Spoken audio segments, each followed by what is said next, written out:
Hi there everyone, today I'm doing a small review of the official Sekiro Shadows Die Twice game guidebook by Future Press. First of all, a huge thank you for Future Press for sending me a copy of this book, this is really cool. I received my copy already a few weeks ago and I wish I could have gotten this video out a bit earlier, but the new job has been killing me, so this has taken a bit longer than expected. This is also the reason why I have been less active overall lately, but hey, I'll do what I can. I also wanted to wait for my significant other to come back from her travels, since she has a lot better camera in her phone than I do, so I could borrow that for this video. The hands you see also belong to her. I was really excited to get my hands on this baby. It has been too long since I've last had the pleasure of reading one of these huge game guides. Actually, I think the last one was for Elder Scrolls V Skyrim, so yeah, that was 8 years ago.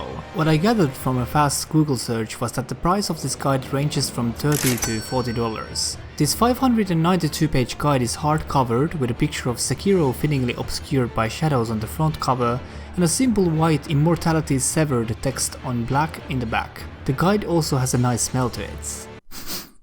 The book is divided into 6 chapters.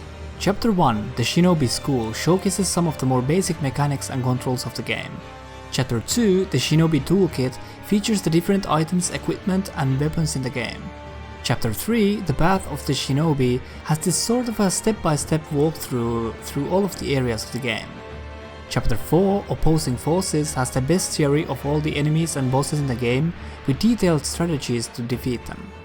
Chapter 5, Progression and Analysis, dives deeper into how all of the areas in the game are connected with each other and how to optimally progress in the game, and also offers even more detailed information about enemy weaknesses and so on. And Chapter 6, Sensitive Information, gives information about how NPCs in the game move through the world and also includes a complete trophy guide. What I was impressed by the most with this guide was the absolutely ridiculous amount of detail and information it covers. All the way from basic mechanics to something as detailed as things like how long distance you can fall before you take damage and how much damage you receive depending on the fall length. It's all here in clear numbers, and from the top of my head I couldn't figure out anything I could have needed information on that wasn't featured in this book. Actually, there were things featured here I didn't even know were a thing in the game before I stumbled on it in the book, resulting to a couple of aha moments, like the effects different times of the day have on enemies and so on. I'm also impressed about how well they were able to feature the maps of all the different areas, that in the actual game have a lot of elevation and hidden paths that must have been a real challenge to translate on these pictures. But they nailed it and no important information was lost in the process.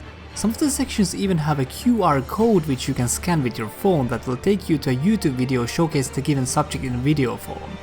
Really cool feature. I do however have some small nitpicks to share as well. While I appreciate there being a lot of gameplay pictures to accompany the walls of text, these images are often a bit too dark and small to accurately give information to the reader. Also, to those who are expecting a lot of hand-drawn concept art pieces of the game, I have to say that there's not too much of those here.